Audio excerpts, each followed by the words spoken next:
Lesu banget Pak, kenapa Pak? Lesu banget. Ekonomi aja. Waduh, langsung ngegas ya.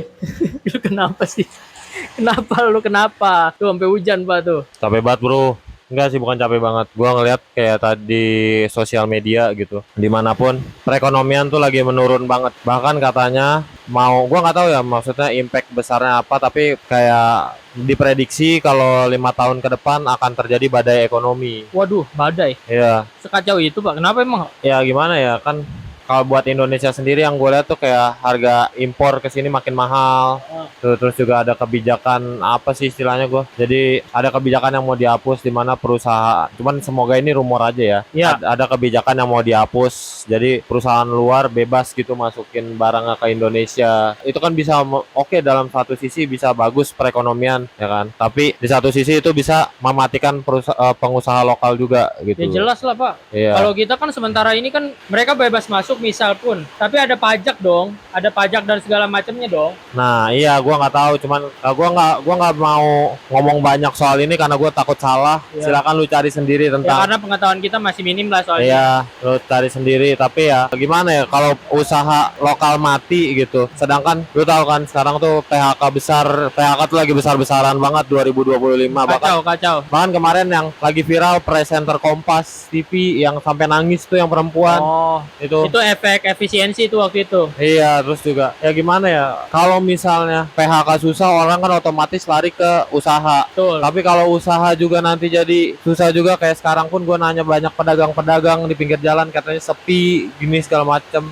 Gimana gitu maksud gue? Jalan keluarnya apa? Terus juga kayak mungkin orang dengan isu yang dalam 5 tahun ke depan akan terjadi badai ekonomi, orang jadi pada takut gitu. Orang jadi pada ngirit segala macem. Cuman ya mau sampai kapan begitu gitu? Kita juga butuh solusi nih, kita butuh ini gitu. Apa nih jalan keluar dari semua masalah ini? Nggak mungkin kita cuma ngirit tapi kita nggak ada penghasilan apa-apa, kan juga percuma. Sedangkan sekarang usaha sepi, jadi karyawan nggak ngejamin lu bisa sewaktu-waktu lu dipecat karena perusahaan yang mengalami turbulence di ekonominya, di keuangannya kan kita nggak tahu gitu. Makanya kayak anjir lah, yang nganggur aja udah banyak, ditambah PHK lagi, tambah nganggur lagi dong banyak gitu. Oke, kalau misalnya bilang kan ada banyak yang lain gitu, kayak lu misalnya nggak bisa dagang, lu bisa ngojol atau apa. Cuman ojol sepi juga bro. Iya dong, orang yang kerja juga nggak ada. Iya. Yang ngojek siapa? Yang mesen makanan siapa ya? Rata-rata orang yang di PHK pindah ke ojol lagi, balik lagi jadi ojol. Maksudnya perputaran ekonominya tuh lagi nggak bagus gitu, nggak bagus banget. Rupiah juga ada 17.000 sekarang. Iya gede banget. Terus gimana ya? Apalagi katanya mau gua ngikutin itu, gua bawaannya emosi, gua kesel, gua sumpah loh, maksud gua. Oke, di seluruh dunia nih lagi kayak gitu. Cuman maksudnya di negara lain tuh sigap. Maksudnya Iya, maksudnya banyak yang sigap gitu dalam menanggapi ini gitu loh. mereka lebih banyak persiapan ya, karena emang mereka secara apa ya, personal udah siap gitu, udah maksudnya udah mandiri gitu negaranya. Kayak misalnya Jepang, Cina, mereka udah punya mesin pencarian sendiri, bukan Google lagi kan. Kalau di Korea ada Naver tuh, mereka tuh semandiri itu gitu. Mereka udah bisa bangun ekonomi mereka tuh secara nasional yang lebih dominan dibandingkan internasional gitu. Mereka udah sedominan itu. Tapi kalau kita emang kita masih bergantung banget gitu sama luar negeri, karena balik lagi ke sumber daya juga gitu kan. Ya, sumber daya kita terbatas yang akhirnya ya bikin situasi ekonomi juga makin sulit gitu. Ya ini semuanya serba berpengaruh juga sih. Iya, dan gimana ya? Gue lihat kayak pendapatan kita di sini tuh kerja rata-rata minimal ya, jarang yang 5, tapi minimal tuh rata-rata UMR-nya mungkin 5, udah 5 lebih. Tapi rata-rata Untuk beberapa daerah aja loh. Iya, khususnya ya kalau Jakarta seharusnya udah 5 lah ya. Ya, Gitu kan. Karena gua ngelamar pekerjaan pun gue lihat yang ditawarkan gaji rata-rata tuh kecil-kecil banget, Bro. Bahkan Kacau. ada yang 1,5 loh di era saat ini ya, di era saat ini. gila loh. Gua lihat job desk-nya kacau gitu. Ya, 1,5 sampai 3,5. Ada juga yang 3,5 sampai 5 juta misalnya. Tapi ternyata pas interview nggak segitu, lebih. sedikit. Iya. Waduh, kacau. Ini ya sorry ya, gua nggak maksud menyinggung ke siapa-siapa, ini pengalaman pribadi gua aja gitu. Kalau kalau yang pernah mungkin ada pengalaman yang sama atau mungkin pengalamannya yang gak kayak gitu, silakan aja di komen, nggak apa-apa kok. Karena beda-beda loh ya, Iya. tiap orang lo pengalamannya loh ya. Nah, gue nggak berani ngomong kayak gini kalau gue nggak pernah ngerasain gitu. Betul. Karena ini memang realita ada ya. Iya, sedangkan gua ngelihat di internet juga gitu kan, banyak lah yang gue lihat, gue riset-riset pengeluaran rata-rata pengeluaran ini menengah ke bawah, kita nggak ngomongin menengah ke atas ya, menengah ke bawah itu 2 sampai 5 juta per bulan. Ya dengan gaji segitu aja kita udah susah bro. Untuk hidup sendiri mungkin masih bisa ngirit-ngirit ya bro ya. Kalau berkeluarga bagaimana tuh? Hidup sendiri aja jatuhnya udah empot-empotan Empot-empotan, banget, iya. udah kayak ya udah ngepres gitu. Gue wah, Ini kita ngomongin kota besar loh ya. iya. Terus juga kayak ya gimana, apa sekarang serba mahal bro, ekonomi bro, kebutuhan sehari-hari kayak makan, bensin, terus juga belum pajak-pajak yang harus kita bayarin. Kalau usaha belum ada oknum-oknum yang mintain duit. Iya, kalau terus belum lagi untuk ada pajak gue nggak tahu udah jadi apa enggak pajak usaha tuh pas Iya, ada iya, kan. Gila,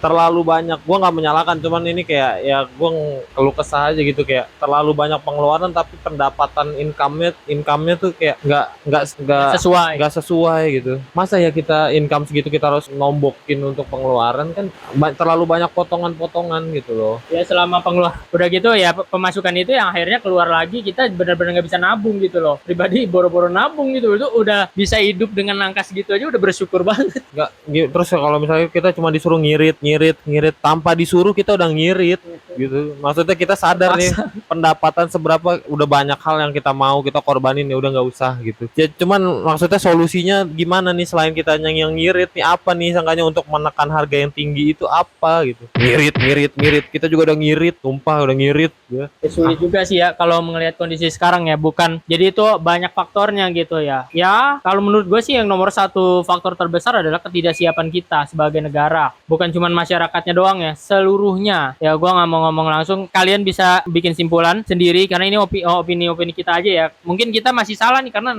namanya kita juga baru belajar, bukan baru belajar ya, maksudnya masih belajar gitu loh. Ya kita kayak gini ngomong kayak gini ya karena kita ngelihat ini ya ngerasa kayak miris aja gitu. Kita bukan secara langsung, malah justru secara langsung kita berada di lingkup masalah ini ya. Soal PHK massal, soal minimnya gaji dan segala macamnya, kebutuhan yang makin besar dengan ya ketidakseimbangan nama income yang ada gitu loh. Iya, belum lagi juga selain gaji nih, lowongan tuh susah Ya. karena batasan umur. Kayak lu minta umur 25 ke bawah tapi harus pengalaman 2 tahun, 3 tahun. Gimana gitu loh. Kayak gaji sama job desk nggak apa? Gaji sama job desk tuh kayak nggak ada titik temunya gitu. Gua ngomongnya nggak enak soalnya. Jadi ya udah gua halusin aja tuh, kayak nggak, maksudnya gimana gitu. Kalau emang job desk berat atau apa ya minimal inilah gitu. Kalau misalnya emang nggak bisa nih lu ngeluarin gaji segitu, ya lu kerjain sendiri aja udah gitu loh. Maksud gua ya orang butuh kerja, tapi orang jangan lupa pekerja itu juga butuh kelayakan hidup. Mereka juga punya keluarga yang harus dihidupi atau diri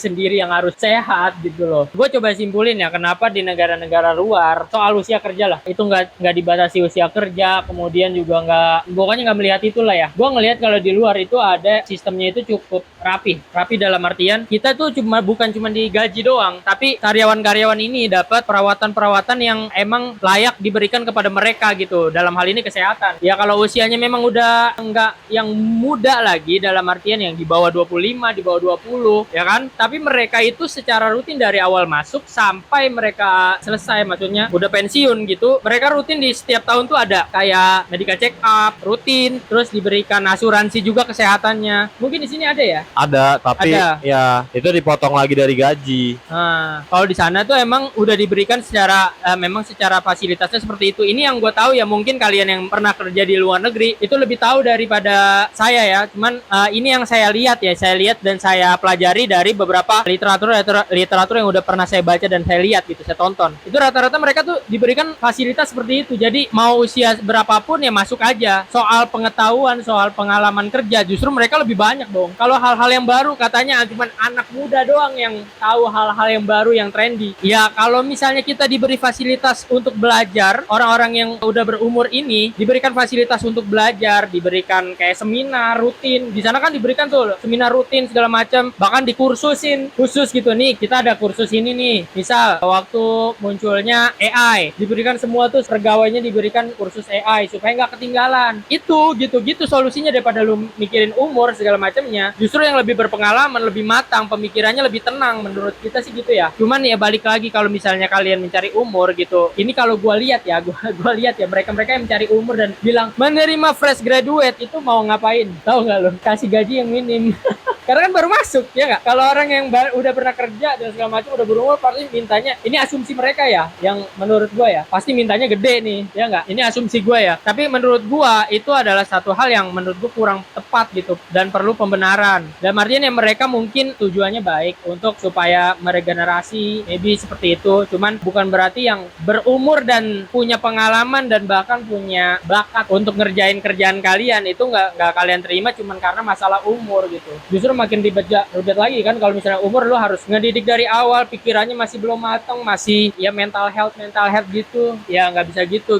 Ya walaupun nggak semua ya, cuman menurut gua sih ada plus minusnya gitu. Jadi ya Indonesia secara keseluruhan juga sistem kerjanya memang belum siap untuk ngadepin itu mungkin ya. Kalau gua lihat seperti itu. Ya akhirnya ya gini, jadi banyak PHK massal, jadi banyak kemudian susahnya nyari lowongan kerja, gaji minim dan segala macam itu ya budaya ini yang harusnya bisa kita benerin gitu loh secara para pengusaha-pengusaha ini. Kalau menurut lu gimana? Logis ke pendapat gua? Apa emang lu punya pendapat beda? Mungkin lu ada pengalaman beda karena lu udah pernah ngerasain lah ya yang namanya gaji minim gitu segala macam. Logis menurut gua pendapat lu, cuman mungkin gua mau nambahin aja. Apa itu? Soal di lowongan, gua banyak banget nemuin lowongan fresh graduate tapi minimal pengalaman 2 sampai 3 tahun. Loh, fresh graduate. Iya tuh, makanya nih gue nggak menyalahkan, balik lagi ya, gue sekali lagi disclaimer, gue nggak menyalahkan, cuman gue nanya nih, ini sinkronnya di mana fresh graduate dengan pengalaman 2 tahun? Mungkin ada yang bisa ngejelasin, silakan aja balik lagi jelasin. Bahkan magang aja ya nggak ada setahun nih. Iya, magang jarang ada, mungkin jarang banget. Magang tuh rata-rata 3 bulan, satu Iya. bulan, 3 bulan sampai 6 bulan paling lama gitu. Sedangkan kalau itu yang kadang bikin gue mikir tuh kayak fresh graduate minimal pengalaman 2 tahun. Abis itu ada juga kayak gini, pasti selalu ada berpenampilan menarik. Sedangkan dari dulu kita selalu diajarin don't judge book by the cover. Nah, tapi kenapa selalu ada kata berpenampilan menarik, gue tanya? Kalau mungkin pekerjaannya kayak pramugari gitu-gitu ya. Ya itu yang emang tampil di depan gitu kan. Ya itu oke lah, nggak apa-apa gitu. Cuman kalau kayak pekerjaannya di kantor gitu, segala macem, ya menurut gua yang penting dia bisa kerja aja gitu. Ya oke lah, bukan berarti mungkin bukan berpenampilan menarik ya, cuman lebih kayak ya rapih gitu aja loh. Rapi, karena nggak mungkin kerja juga urakan tuh, nggak mungkin. Nggak mungkin, nggak nyaman juga lah orang. Iya, nggak nyaman juga, tapi ya kata-katanya tuh gitu loh, kayak good looking, berpenampilan menarik gitu. Lu nyari karyawan apa nyari model? Gitu maksud gua. Itu pertanyaan gua aja gitu kan, kayak oke kalau berpenampilan menarik ternyata dia nggak punya skill misalnya ya kan, tapi yang nggak berpenampilan menarik skillnya lebih bagus ya mendingan yang skillnya lebih bagus dong kalau logisnya mah. Iya, tapi kan kenyataannya enggak bro gitu ya. Gua bukannya iri atau apa, sekali lagi enggak, oke setiap perusahaan punya kebijakan, tapi ya come on lah gitu. Kita juga ya logikanya aja deh, kalau misalnya kita udah diterima kerja, kita bakalan ngasih yang terbaik deh gitu loh. Maksudnya kita bakalan ngasih yang terbaik yang kita bisa, kita ini segala karena ya mereka membayar kita, ya kita kerjakan dengan baik. Iya gitu. Karena gimana ya, kita butuh pekerjaan, kita tahu susahnya dapat pekerjaan kayak gimana, dan otomatis kita nggak bakalan kayak kerja seenak, karena kita tahu nih kalau kita sampai dipecat kita akan susah lagi dapat pekerjaan gitu ya. Jadi tolong aja gitu loh, owner sama karyawan tuh sama-sama ngebutuhin gitu loh, jadi saling menghargai aja, jangan sampai gimana gitu loh. Kayak banyak kok perusahaan yang karyawannya pada sebenarnya udah nggak betah karena ini segala macam, cuman gua nggak punya pilihan lagi dan gua tetap ya udah gua kasih yang terbaik di sini nih yang gue bisa gitu. Banyak, jadi apa ya, tolong gitu, jangan mempersulit orang untuk mendapat pekerjaan atau berpenghasilan, mau usaha itu jangan dipersulit lah gitu kan, karena ada tanggungan, ada mimpi yang harus dicapai juga gitu, ada tujuan yang mau kita capai gitu loh. Kayak ya oke lah ya, orang juga kerja di satu perusahaan pasti kan, gua nggak tahu, mungkin ada yang pengen duitnya doang, tapi kan nggak semuanya gitu. Cuman kan kayak udah, gua udah dikasih kesempatan kerja, gua mau kerja yang terbaik gitu ya. Jangan karena ada satu orang yang, ini gue juga kesel nih sama satu orang yang udah dikasih kesempatan kerja terus kerjanya nggak bener, itu yang ngebuat kita jadi susah dapat kerja juga, yang orang pengen bener-bener kerja. Gimana ya, sekali lagi ya balik lagi lah, tolong gitu saling menghargai aja. Udah capek, sumpah capek nih, kok makin lama makin dilihat kayak gini aja gitu. Mau jangankan sukses ya, maksudnya mau hidup layak aja kayaknya susah banget gitu. Mau hidup layak tenang gitu, hidup cukup deh, cukup ya.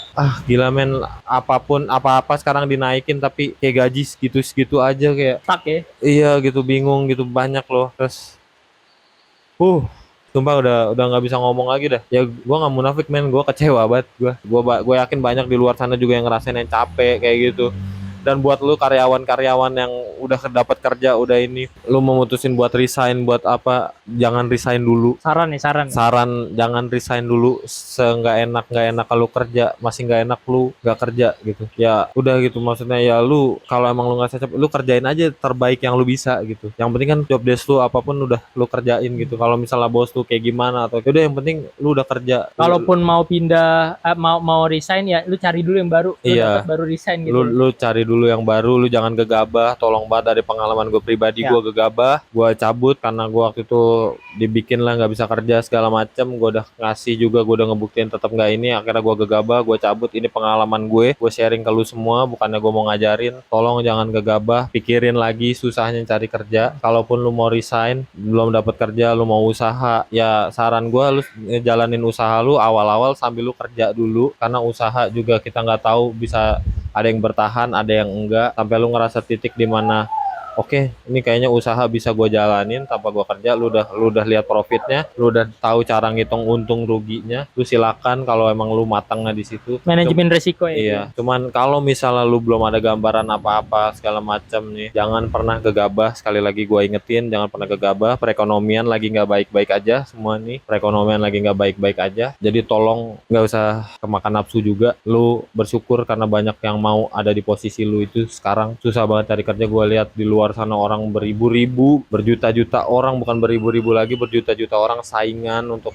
pekerjaan, bahkan yang gajinya kecil pun nggak banyak mikir ambil juga. Kalau misalnya itu banyak banget sampai orang sefrustasi itu dapat pekerjaan men.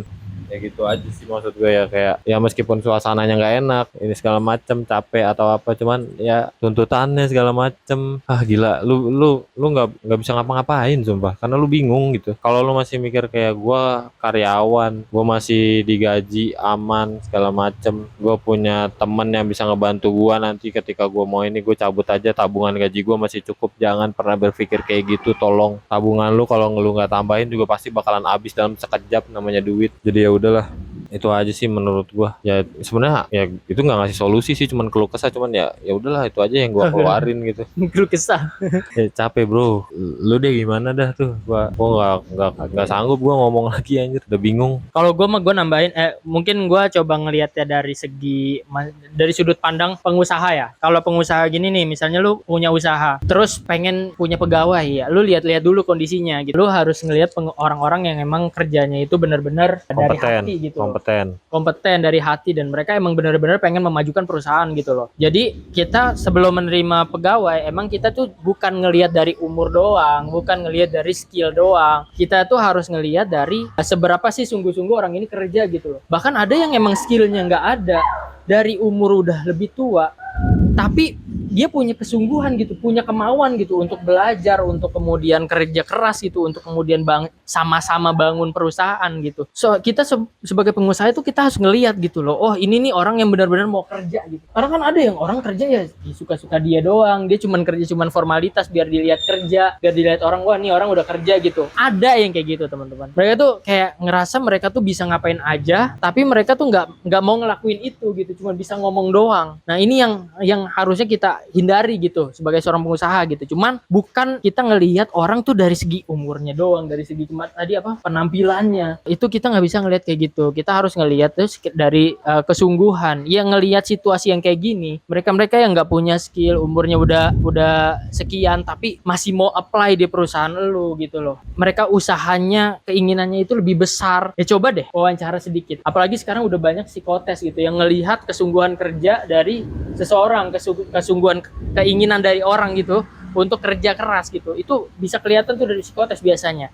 Mendingan lihat dari situ aja deh. Kita hindarin dulu yang namanya umur, skill dan segala macamnya. Coba ke sana dulu. Menurut gue itu lebih pantas untuk kita memanusiakan manusia. Jadi memanusiakan manusia yang akan memanusiakan perusahaan juga gitu loh. Jadi kita perusahaan itu bisa tumbuh bareng kok, bareng orang-orang yang seperti itu. Jadi ya lihatlah mereka yang emang mau kerja gitu loh. Mereka yang emang punya kesungguhan. Kalau mereka emang belum punya pengalaman soal itu, tapi mereka punya kesungguhan untuk itu, coba aja dulu. Mungkin itu adalah salah satu penerus yang akan memajukan perusahaan lu nantinya. Jadi ya jangan anggap remeh gitu loh orang-orang yang emang gak punya skill atau umurnya udah lebih gitu sih. Paling yang harapannya untuk kita ya solusinya ya, yang gua tangkep ya dari omongan-omongan kita tadi ya. Mungkin ya lu bilang keluh kesah, tapi coba kita anggaplah solusi. Salah satunya pengusaha itu seperti itu, ngelihat gimana potensi-potensi karyawan emang pantas untuk kerja, mana potensi-potensi karyawan yang emang pantas untuk coba dibikin belajar dulu untuk lebih berusaha lagi untuk ngerasain emang ini sulit loh, kalau lu nggak berusaha sekuat tenaga tuh nggak bisa gitu loh. Ini lu harus pelajarin itu dulu, baru lu layak untuk orang yang diterima kerja gitu loh. Terus dari segi perusahaan di Indonesia, ekonomi global sekarang, ya Indonesia harus lebih mandiri.